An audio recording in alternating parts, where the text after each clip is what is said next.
Assalamualaikum warahmatullahi wabarakatuh. Selamat berjumpa dengan saya Pak Ugi pada pembahasan pembelajaran jarak jauh SMK Negeri 1 Kudian. Untuk kali ini kita akan membahas tentang suhu dan kalor pada bagian kedua. Bagian pertama telah kita bahas tentang kalor dan termometer. Untuk bagian kedua ini kita mengkhususkan untuk pembahasan tentang hukum kekekalan energi kalor atau lebih dikenal dengan asas Planck. Itu silakan untuk mengikuti dengan seksama agar Anda dapat memahami dan memecahkan soal-soal yang terkait dengan asas Planck.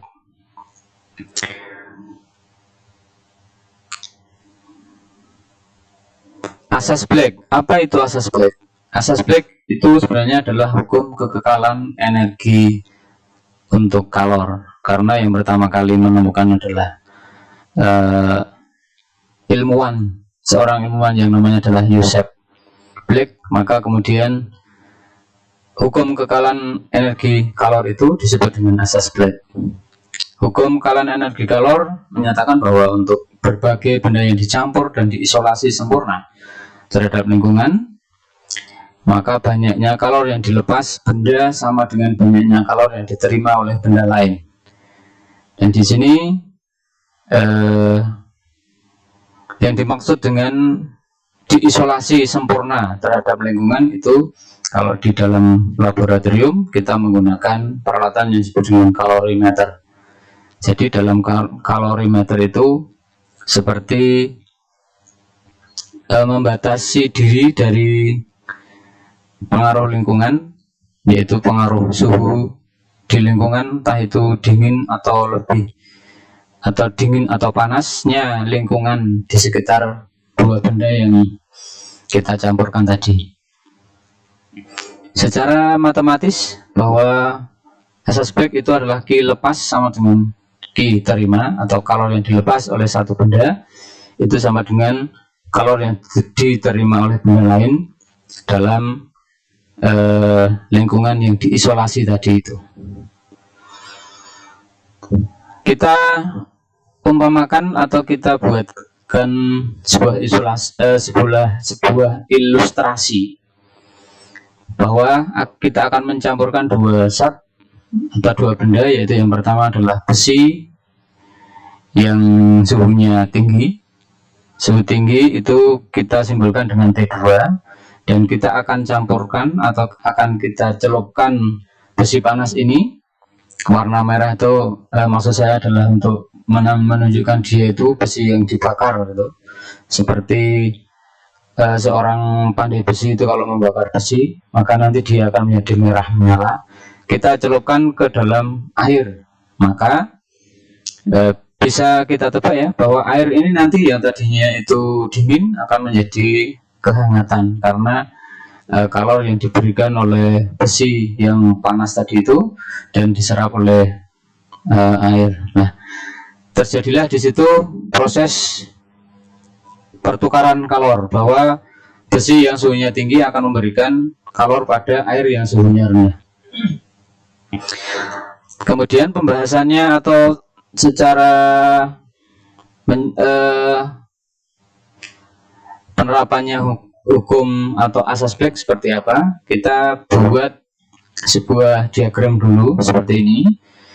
Diagram batang, kemudian di ujung atas adalah T2, di ujung bawah adalah T1, kemudian di tengah-tengah adalah TA.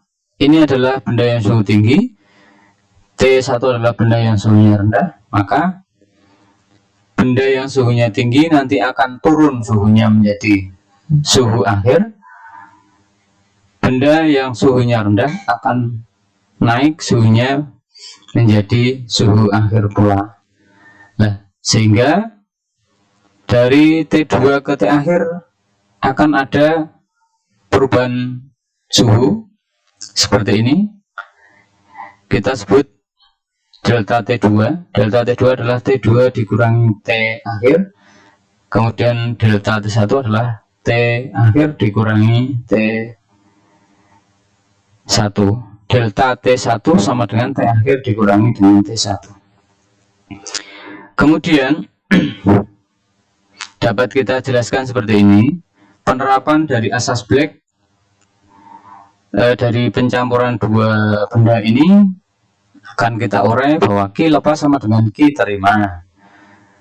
Kemudian yang melepaskan siapa? Yang melepaskan adalah benda dengan suhu tinggi, di mana benda yang suhu tinggi tadi itu akan mengalami penurunan suhu, sehingga delta T2 itu adalah sama dengan T2 dikurangi T akhir. T2 adalah suhu dari besi yang suhunya tinggi tadi, sehingga yang melepaskan itu adalah besi, yang menerima adalah air. Persamaannya adalah seperti ini. Kemudian persamaan akhirnya adalah bahwa M2C2 dikalikan dengan T2 dikurangi T akhir sama dengan M1C1 dikalikan dengan T akhir dikurangi dengan T1. Ini apabila asas Black itu diterapkan pada dua benda yang saling bertukar kalor. Kalau nanti apabila kita mencampurkan di situ terdapat lebih dari dua benda, maka akan kita urai benda itu jenisnya apa. Yang lain itu misalnya di dalam air itu ternyata di situ ada logam perak misalnya dengan massa tertentu, maka nanti tentunya suhu yang diberikan oleh besi itu nanti selain diterima oleh air, maka dia juga akan diterima oleh perak. Itu berada di sisi penerima. Untuk kali ini kita batasi dulu untuk pertukaran kalor dua benda saja. Contoh soal.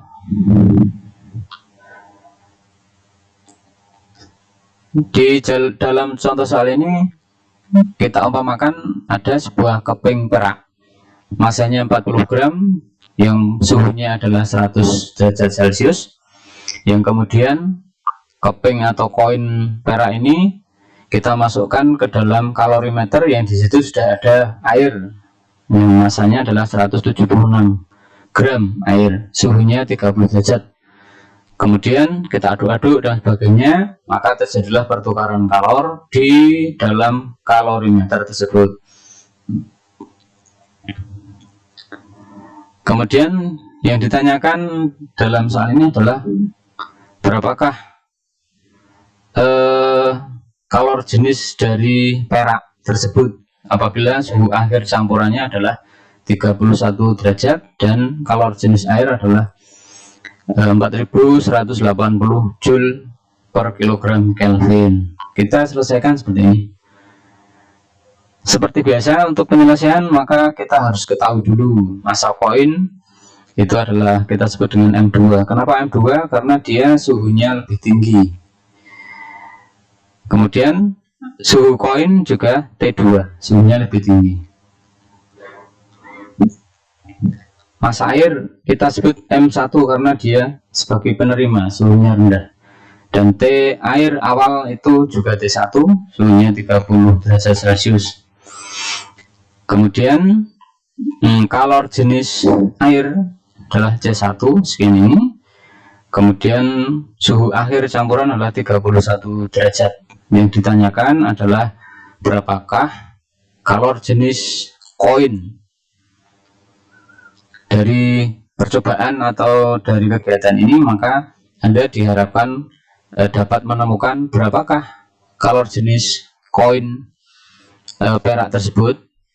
Penyelesaiannya adalah kita masukkan apa yang telah kita ketahui tadi itu ke dalam persamaan asas Black seperti tadi bahwa Q pas sama dengan Q terima dengan persamaan seperti ini. Kita masukkan, tinggal kita masukkan M2C2 di sini, M2-nya berapa, semuanya kita jadikan dalam kilogram. Kita masukkan dan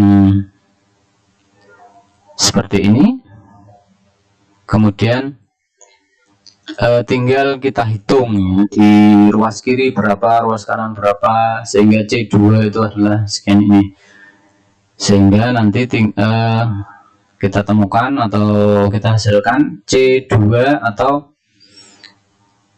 kalor jenis perak itu adalah 267 Joule per kilogram Kelvin.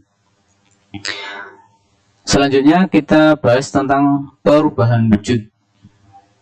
Perlu atau sebagaimana kita ketahui bahwa di SMP telah Anda pelajari bahwa benda di alam ini terbagi menjadi 3 wujud ya, ada padat, cair, dan gas. Kemudian dari ketiga wujud itu suatu benda bisa mengalami 3 macam wujud itu apabila dipanaskan ya. Kita contohkan yang paling gampang yaitu es. Es itu dalam kondisi cair adalah air, dalam kondisi gas atau menjadi uap itu adalah gas atau uap air. Dari padat ke cair ada perubahan namanya adalah melebur. Dari cair ke gas perubahannya namanya adalah menguap. Kemudian proses baliknya dari gas ke cair namanya mengembun, dari cair ke padat namanya membeku. Kemudian ada lagi yang tidak mengalami fase cair tapi dari padat langsung ke gas, kita sebut dengan menyublim, atau proses sebaliknya dari gas menjadi padat disebut dengan mengkristal. Nah, ini nanti dari perubahan-perubahan wujud dari padat ke cair, dari cair ke gas, terutama adalah 3 macam ini, akan kita bahas berapakah kalor yang dibutuhkan untuk mengubah suatu zat itu dari padat menjadi cair, atau bahkan dari padat menjadi cair dan akhirnya menjadi gas. Dalam kehidupan sehari-hari yang kita gunakan adalah air ya, karena air itu interval suhunya untuk menjadi ketiga macam wujud yang tadi itu tidak terlampau intervalnya tidak terlalu besar. Bahasan selanjutnya adalah kalor laten. Apa itu kalor laten? Kalor laten adalah kalor yang tidak tampak. Ketika Anda memanaskan air misalnya, air itu kalau ketika dipanaskan, ketika kita beri kalor maka suhunya akan berubah. Akan tetapi ada ketika wujud air itu dalam keadaan padat atau menjadi es, ketika es itu kita panaskan, tidak serta-merta suhunya bertambah, tetapi ketika di dalam bejana atau dalam kalorimeter itu masih ada atau masih berupa 2 macam zat atau ada es dan ada air dari hasil mencairnya es itu, maka suhu tidak akan bertambah. Kemudian ketika ada perubahan wujud dari cair menjadi gas, maka ketika terjadi penguapan dalam bejana itu, ketika merubah wujud dari cair menjadi gas juga tidak akan bertambah suhunya sampai nanti semuanya akan menjadi gas. Kalor yang digunakan zat untuk mengubah wujud disebut dengan kalor laten, atau yang berarti adalah laten itu tersembunyi. Kemudian kata tersembunyi ini untuk melukiskan bahwa kalor yang diterima oleh zat untuk mengubah wujud tidak terlihat sebagai kenaikan suhu. Kemudian kalor laten diberikan simbol dengan L, didefinisikan sebagai banyaknya energi kalor yang diterima atau dilepas tiap satuan massa M oleh suatu zat untuk berubah wujud. Kemudian secara matematis bahwa kalor laten itu adalah kalor yang diperlukan dibagi dengan massa, atau bisa juga kita rubah dengan persamaan lain bahwa kalor itu sama dengan massa kali dengan kalor latennya.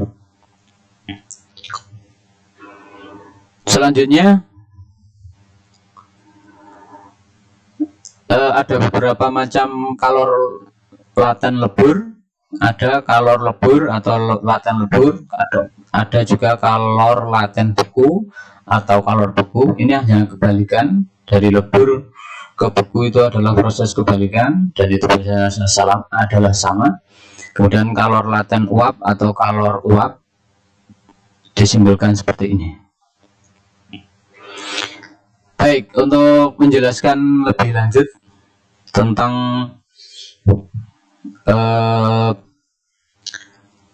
kalor yang dibutuhkan untuk merubah wujud dari padat menjadi cair menjadi gas, itu seperti ini. Kita umpamakan adalah air ya.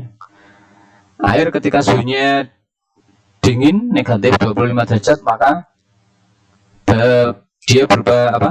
Ya, es yang sangat dingin. Kemudian Anda perhatikan grafiknya seperti ini. Di suhu negatif 25 derajat kita sebut atau kita tandai dengan titik A. Kemudian ada penambahan suhu dari titik A ke titik B, yaitu dari negatif 25 derajat menjadi 0 derajat. Ini dibutuhkan kalor. Kemudian apabila kalor itu ditambah terus, maka nanti es yang tadinya suhunya 0 derajat dia nanti akan mencair, sehingga di titik B menuju C ini di sini berupa padat, dan di titik C nanti berupa cair atau air seluruhnya. Dan di sini mungkin ada sedikit atau ada sebagian yang sudah mencair, atau ada juga yang masih berupa es. Dan di bawah, paling bawah, titik A dan B itu adalah fase padat. Kemudian dari B ke C adalah padat ke cair. Kemudian kita lanjutkan dari C ke titik D, fasenya adalah cair semuanya, tidak ada yang padat. Kemudian dari titik D ke titik E itu adalah fase cair, atau di sini perubahan dari cair ke gas. Dan dari titik E ke titik F itu adalah fase gas. Anda perhatikan di titik B ke titik C suhunya tetap.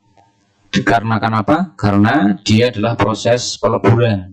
Dan disinilah yang kita katakan tadi kalor laten, karena kalor dibutuhkan tetapi tidak ada perubahan suhu. Dan di titik D ke titik E itu juga di situ kalor laten yang berfungsi atau yang berperan, karena dia mengubah dari cair menjadi gas. Di titik D itu semuanya adalah cair, dan di semakin ke sana menuju ke titik E, maka di sini nanti semuanya adalah gas. Nah, ketika sudah semuanya menjadi gas, maka suhunya akan naik dari 100 derajat dan seterusnya dengan F ini mungkin mencapai 150 derajat dan sebagainya. Di sini adalah fase gas. Nah, kemudian untuk menghitung berapakah kalor yang dibutuhkan dari memanaskan es yang dingin, misalnya suhunya negatif 25 derajat, hingga gas dengan suhu misalnya 125 derajat, maka kita bagi atau kita bagi menjadi beberapa tahap. Dari titik A ke B, maka fase padat. Persamaan yang kita gunakan adalah seperti ini. Ini di dalam diktat yang saya upload di Google Classroom kita sudah ada. Tayangan ini sifatnya hanya memberi penjelasan tambahan, sedangkan apa-apa yang saya sampaikan di sini di diktat sudah ada.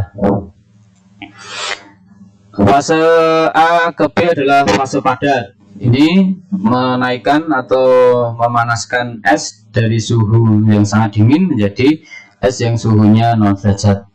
Kemudian tahap dari B ke C, yaitu padat ke cair. Ini persamaannya adalah menggunakan persamaan kalor laten.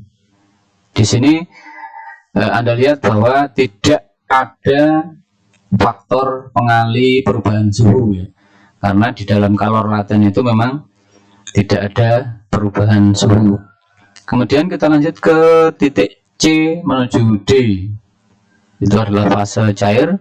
Persamaan yang kita gunakan mirip dengan persamaan dari A ke B, hanya saja kalor jenisnya kalau dari A ke B itu adalah kalor jenis S, sedangkan untuk dari titik C ke titik D itu adalah kalor jenis air. Perubahan suhunya adalah dari suhu akhir dikurangi suhu awal, seperti ini, seperti biasa. Kemudian untuk tahapan selanjutnya dari titik D ke titik E itu adalah perubahan wujud dari cair menuju gas. Dan lagi-lagi ini kita menggunakan kalor laten. Dan kemudian dilanjut dari titik E ke titik F itu adalah fase gas. Kita menggunakan persamaan seperti ini. Yang berubah adalah kalor jenisnya. Kalor jenisnya sekarang menjadi kalor jenis uap. Sedangkan massa yang di sini ada yang saya beri nama M saja, ada yang MS, ada yang M air dan seterusnya. Ini adalah sama ya. Karena kita anggap bahwa massa tidak ada pengurangan dan memang tidak berkurang, massa itu tidak berkurang karena suhu ya. Dan ini kita anggap jumlah zatnya tetap. Kita selanjutnya ke contoh soal 2. Ini adalah penerapan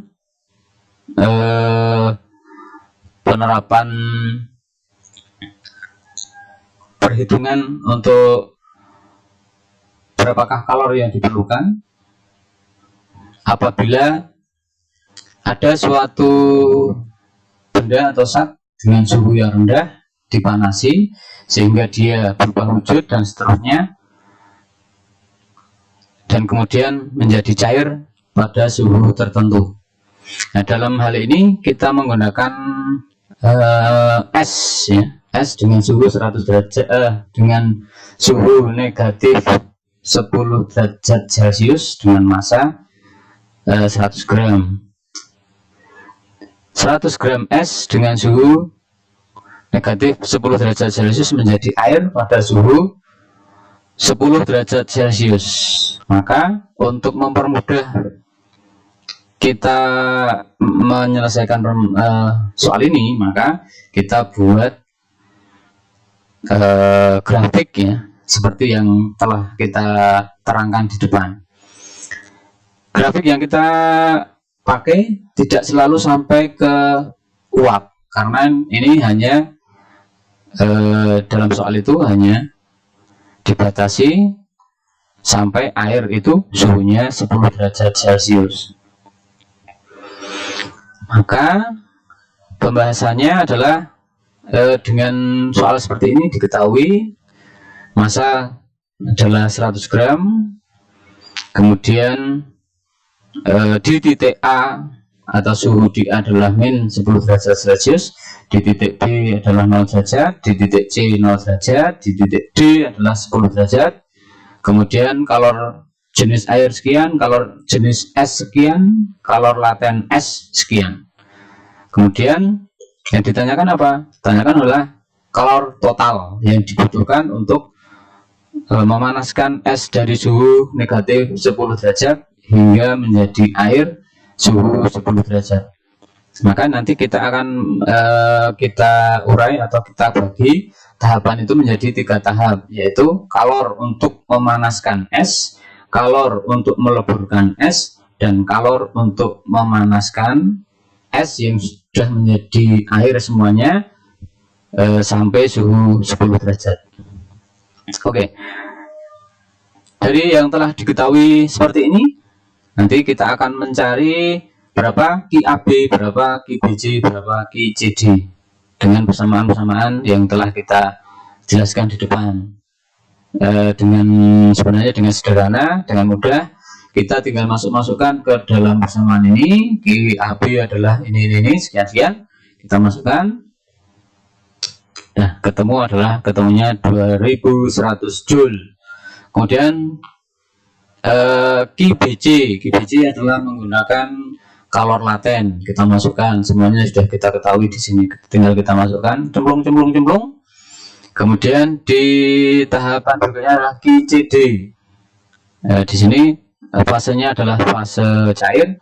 Kita masukkan, masanya adalah massa air, dan massa kita anggap tetap ya, massa es, massa air itu tetap 100 gram atau 100 kali 10 pangkat min 3 kg. Sehingga dari ketiga tahapan tadi kita akan memperoleh Q total. Q total adalah QAB plus QBC plus QCD. Dengan hasil yang seperti ini, tinggal kita masukkan, kita jumlah, jadi deh. Hasilnya adalah 39.900 Joule. Sekian untuk pertemuan kali ini, kita lanjutkan di video selanjutnya. Terima kasih. Assalamualaikum warahmatullahi wabarakatuh.